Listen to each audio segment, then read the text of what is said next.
This weekend, I was lucky enough to attend the Switch 2 experience in New York City. I entered the raffle just like everyone else and somehow actually got picked. So in today's video, I'll be showing you everything I got to try and giving my thoughts on it all. Immediately upon entering the event, we were in a waiting area where we got to see the Switch console, accessories, and box on display. I also got to hold one for the first time. In terms of the console itself, it's hard to give many high-level thoughts here. I'm not able to get a real big in-depth look. What I can say is that the new Joy-Cons seemed like a big improvement. They are much larger, which was very needed. As for the magnetic connection, it seems well made. You had to press down pretty hard on the button that releases them, so there's almost no chance for it to happen accidentally.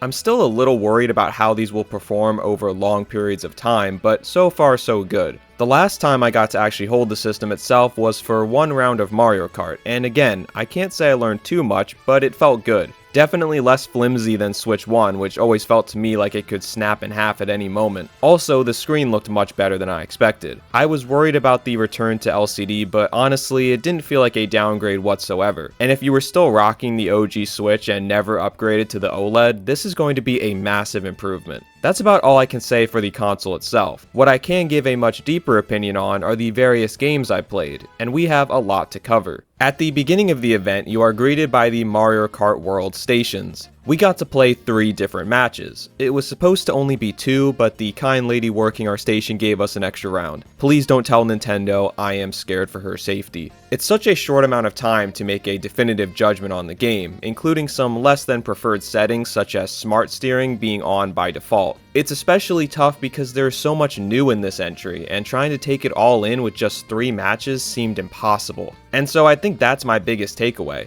World feels quite a bit different from Mario Kart 8, which is a very good thing in my opinion. It would have been so easy for them to basically just make Mario Kart 8 all over again with new tracks and characters. It would take very little effort and still sell millions of copies. Instead, they've added so much. The massive character list was impressive, and what you see here isn't even everything, as I saw other characters in the races that weren't unlocked as playable for us. The biggest change is of course the 24 racers at a time, and I think I'm a bit mixed on this, but I need more time to really say. It just feels crazy chaotic. For example, trying to hit item blocks is sometimes super tough when everyone gets there at the same time. I lost count of how many times I found myself going through an item point and coming away with nothing. This was a shame as the item list seems massively expanded. Another new feature of Mario Kart World is the grinding. I never got to try this out though, I never really noticed a spot to do it. I did notice a couple times I almost got hit by an item and you would lean to the side instead of getting fully hit, so that's an interesting new mechanic there. I also noticed drifting felt different to me as well, although I couldn't tell if that was just the smart steering messing with me.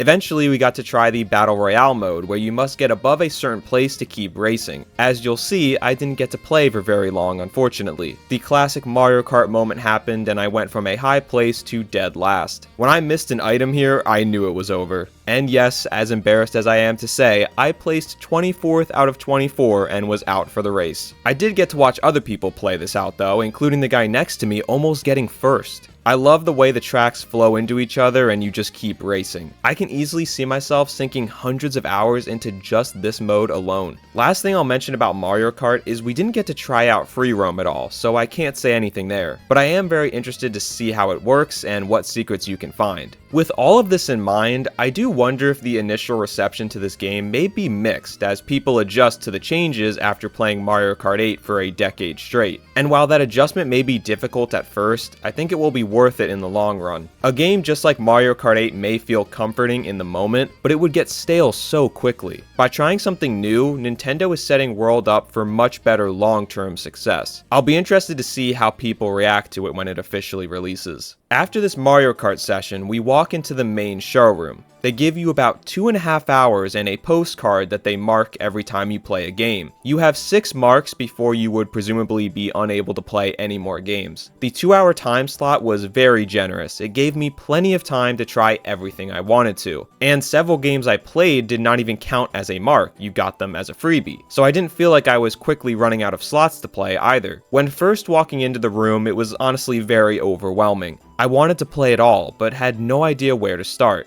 That's when I was called over to join a Mario Party Jamboree game featuring the Switch 2 edition content and using the new Switch camera. Alright, so my footage is bad for this, I was blocking the screen for most of it, but you'll get the idea. It's motion-based games using your body image in the game. There was a minigame that put 2 players as Mario and 2 players as Luigi in a Simon Says style mode. The next was a balanced game where you stacked Goombas by moving your body left and right. I did pretty good on this one if I do say so myself. The final game was just asking you to get loud and make a lot of motion. This one made me kinda embarrassed, but hey, my team ended up winning. Is this gimmicky? Yes. Would I want to play this for longer than 20 minutes? No, not really, but this was a fun time, and it's Nintendo at their best in my opinion, doing weird and funny things that no other company is trying right now. And while it may not have been for me, I could absolutely see kids loving it. Playing this mode was one of those moments where you suddenly remember you are playing a game meant for children, and viewing it through that lens, I could see this being a huge hit with families. Also, I did think the camera peripheral was pretty decent. It was much smaller than I expected, and it recognized all 4 players with just one camera. From this short play session, the camera seems to work great and track movement well. In our game, the guy all the way on the right wasn't getting red at times, but I think he was also standing kinda far away since we were strangers. I think in a normal play setting of friends and families who don't mind standing close to each other, we would have had no problems. It definitely wasn't a Kinect situation where you feel like you're fighting against it as you try to play. And now that I say that out loud, I realize this was basically just a Kinect motion control game. Welcome back Kinect, I guess. After this, I played the game I was most interested in giving a try, Metroid Prime 4. I've been looking forward to this game for a very, very, very long time, and thankfully it did not disappoint. The graphics were phenomenal, and the overall cinematic feel is exactly what I was hoping for. The big takeaway for me here was the mouse controls. I was skeptical of how the Joy-Con mouse would feel, but I actually liked it a lot. You can easily switch between joystick and mouse by just flipping the controller down onto the table. No need to change settings or anything like that. I was experimenting by switching back and forth, but quickly found myself unable to go back after using the mouse controls. It's absolutely perfect for an FPS game like this, and I'm so happy it's getting a Switch 2 edition. The boss you fight at the end of this demo was pretty sick too. As you fought, it required using all of Samus's different movement abilities like her double jump and morph ball to dodge the various different attacks. I was proud of myself for beating it before the demo timed out. In the end, this Prime 4 demo left me wanting more, and I cannot wait for this game to finally come out. Next up, it's time for a weird one. Nintendo's experimental game of this early generation, Drag and Drive. I think the wheelchair basketball idea is pretty cool and unique. I can't say I've ever seen that in a game before. Unfortunately, I didn't love this one from what I played. I found it really hard to control. I kept instinctively doing the opposite of what I wanted to. Forward would go backwards, left would go right. Obviously, that's kind of a me problem, but it was frustrating. And when I think about Nintendo's other motion control based games throughout history, such as Wii Sports, I think about how intuitive they were. Anyone could pick up a controller and instantly understand how to play Wii Sports. That's what made it so great and so impactful. I definitely didn't get that feeling from Drag and Drive whatsoever. Then again, maybe that's not supposed to be the point. Maybe it's supposed to be deep and intricate, requiring practice to master. But I struggle to see someone who likes intricate games wanting to play something that requires you to fling your arms around like this. It was pretty tiring to constantly swipe your hands like that the whole time. It definitely brought me back to the Wii Waggle days. It's hard to see myself playing a game with a control scheme like that for longer than a few matches at a time. My last complaint here is the game is just so bleak and gray. The robot characters are gray, the wheelchairs are gray, the court is gray. Where are the colors? I'm hoping this is just an early build tutorial stage type thing. It would be crazy if they released the game with just this one court. I mean, the fact that they're robots means they could kinda play anywhere, right? Why restrict it to a basic basketball court? If this was released today, I don't think I would buy it, but I'm willing to wait and see more. Next, I tried the $6 tutorial game Nintendo Switch 2 Welcome Tour. This is quite literally just a tutorial for the console.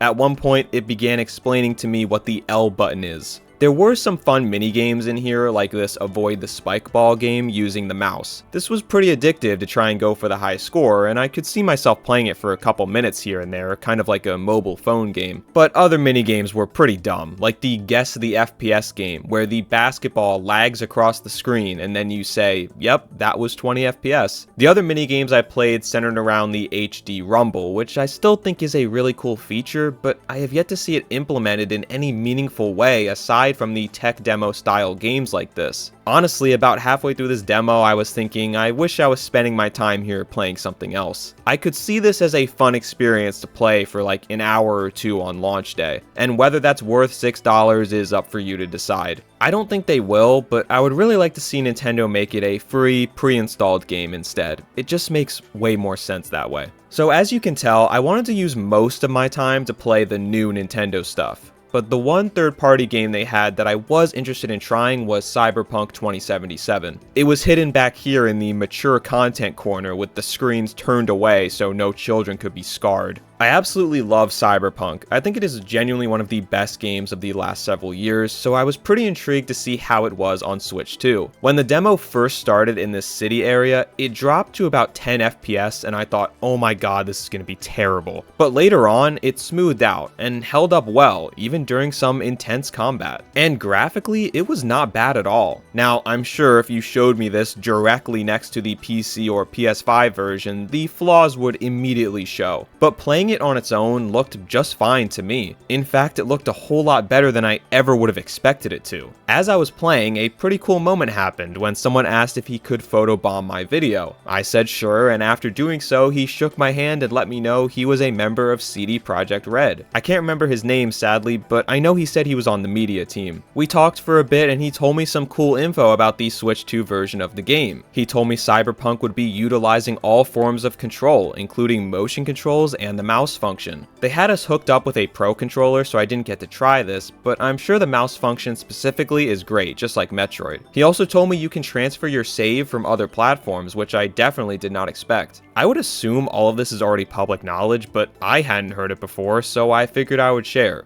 Overall, this seems like a very solid port of the game. There are definitely flaws with the somewhat unsteady frame rate and some graphical issues such as the character models looking a bit janky. But I think for anyone who is a Nintendo-only gamer hoping to experience Cyberpunk, this version is more than capable. For my last game, I got to try Donkey Kong Bananza. Right off the bat, I'll say I think playing this game in demo form did not do it justice. The entire gimmick of trying to destroy everything and explore the whole level around you doesn't work super well when you're playing a demo with a time limit and a guide funneling you to certain points of interest. Also, half the demo was spent in the tutorial, which is never going to be super fun. However, once the demo sent us to the first level, I really started to see the potential. This game may as well be called Donkey Kong Odyssey because it's the exact same vibes. I found myself immediately addicted to trying to find all of the bananas and different collectibles. I noticed in this first level alone there are 60 of these seashell collectibles alongside the bananas and any other secrets I may not have even found. It seems like anyone hoping to 100% this game is going to have their work cut out for them. I found it to be a very technically impressive game as you are genuinely able to destroy basically everything around you. And there are moments with a pretty crazy amount of different effects and particles flying around at the same time. Unfortunately, I did notice some skipping and frame drops, which is concerning, but this is obviously an in-progress early version of the game, so I'm gonna hope they'll have that sorted out. I think what really stood out to me the most was the animation. It's absolutely spectacular, and might genuinely be the best I've ever seen from Nintendo. I love how expressive DK is now. Donkey Kong Bananza didn't immediately wow me in the same way that Mario Kart World or Metroid Prime 4 did, but I still enjoyed it and can totally see what they're going for. I am definitely very interested to see and play more. On the way out, we got a free Switch 2 branded backpack, and with that, my Nintendo Switch 2 experience was over. But I wasn't quite done with New York yet. After leaving the event, I made my way to the Nintendo store. It was only about a 10-minute walk away from the event. I'm sure that was a complete coincidence. It's been years since I've been to this store, and I just love it so much. The first time I ever went to New York as a kid was because I wanted to visit the Nintendo store, so it's very nostalgic for me. They have a talking Mario and merch from just about any big Nintendo IP you can think of. I even found Diddy Kong. He may be missing from Mario Kart World and Donkey Kong Bananza, but at least he's here. I picked up some cool stuff and made my way back home. It was an awesome moment for me to get to attend the Switch 2 experience.